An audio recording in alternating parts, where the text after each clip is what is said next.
আমাদের এই হাঁসগুলোকে দান দিয়েছি খেতে, সবগুলা দান খেয়ে ফেলেছে। এই দেখেন, এগুলা রাতের খাবার দেওয়া হয়েছিল, সবগুলা খেয়ে নিছে।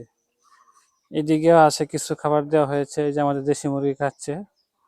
এগুলা আমরা রাতের জন্য দিছিলাম, খাওয়া শেষ। আমাদের হাঁসগুলো, দেশি হাঁসগুলো পুকুর থেকে চলে এসেছে।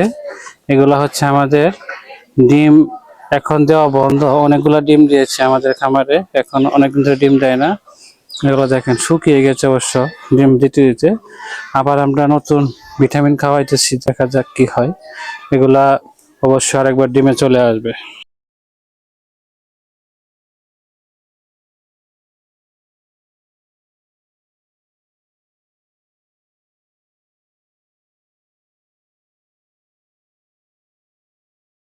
দর্শক, আপনাদের একটা নতুন জিনিস দেখাচ্ছি। এই যে গাছটা, এখানে আমি গাছটা লাগাইনি। আমাদের এখানে বেল গাছের একটা বীজ পড়েছিল, সেটা আমি মনে হয় 5 থেকে 6 বছর আগে গাছটা আস্তে আস্তে আস্তে আস্তে হয়েছে, বড় হয়েছে।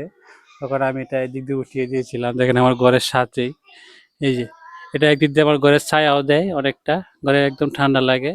আবার বেলও ধরছে, আমি আপনাদের দেখাচ্ছিলাম। এই যে বেলটা, এই যে এই যে বেলটা ধরছে এই গাছটা, এই যে বেল জুম করে দেখাচ্ছি আপনাদের, দেখে এই যে বেলটা আমাদের গাছের এই বেলটা হয়েছে। ওই যে আরো অনেকগুলো বেল আছে, তাই না? এই যে আরো অনেকগুলো বেল হয়েছে। এটা কিন্তু আমরা লাগাইনি, গাছটা বীজ থেকে হয়েছে। দেখেন এখানে অনেকগুলা বেল ধরছে, এই যে দেখেন এখানে সেখানে যে অনেকগুলা, পুরা গাছের মধ্যে প্রচুর বেল হয়েছে মাশাআল্লাহ। এই যে আমাদের সুন্দরী চীনা হাঁসটা, এটা আমাদের খামারের সবচেয়ে সুন্দর একটা চীনা হাঁস, মাশাআল্লাহ বলবেন সবাই, চোখ লেগে যাবে কিন্তু। এই যে এই মেল হাঁসগুলা, এগুলো আমরা সেল করে দিব যাদের লাগবে। এটার ওজন প্রায় 4 কেজি। যদি নিতে চান, এটার দাম হবে আপনার 1800 টাকা। কোনো দামাদামি হবে না যারা নিতে চান। 4 কেজি ওজনের।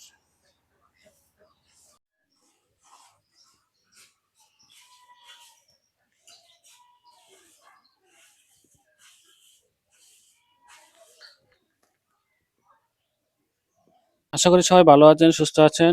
আপনাদের সামনে আমার চীনা হাঁসের খামারের আরো একটি নতুন ভিডিও নিয়ে চলে আসলাম। তো ভিডিওটা সবাই মনোযোগ সহকারে দেখেন। এই যে আমার চীনা হাঁসের বাচ্চাগুলোকে এখানে খাবার দিয়েছি, স্টার্টার ফিডের খাবার দিয়েছি। এই খাবারগুলা চীনা হাঁসের বাচ্চা 0 সাইজ থেকে আমরা 1 মাস পর্যন্ত দিয়ে থাকি। সবগুলো বাচ্চা মাশাআল্লাহ অনেক সুস্থ, দৌড়াদৌড়ি করতেছে। এই যে দেখেন, সবাই কিন্তু মাশাআল্লাহ বলবেন। এগুলো আমাদের বোর্ডিং শেষ, বাচ্চাগুলো 15 দিন বয়স হয়েছে। দেখেন কত সুন্দর, মাশাআল্লাহ বলবেন সবাই। মা বসে আছে, মার পাশে বাচ্চাগুলো দৌড়াদৌড়ি করতেছে। সবগুলো একই কালার, ফুটফুটে বাচ্চা। তো যাদের লাগবে তারা স্ক্রিন নাম্বারে যোগাযোগ করতে পারেন। একদম এক গ্রেডের বাচ্চাগুলো।